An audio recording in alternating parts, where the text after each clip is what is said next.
فاكرة لما قلنا إن البيت بيشحن النفس؟ طب خليني أسألك سؤال، ليه رغم إننا بنرجع البيت ننام ناكل ونرتاح بنصحى أحيانا لسه تعبانين؟ عشان اللي اتشحن كان النفس بس.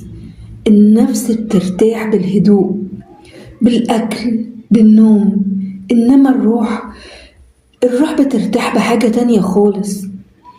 الروح بترتاح لما ترجع للي خلقها.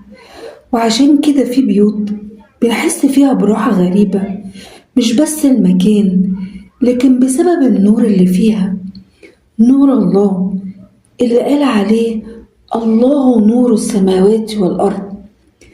لو حاسة إن روحك محتاجة شحن أكتر من كده، استني إن شاء الله رب العالمين بكرة هنبدأ أول خطوة حقيقية لراحة الروح. خطوة بسيطة بس مفعولها عميق. اكتبي في الكومنت جاهزة، وبكرة نبدأ سوا بأمر الله.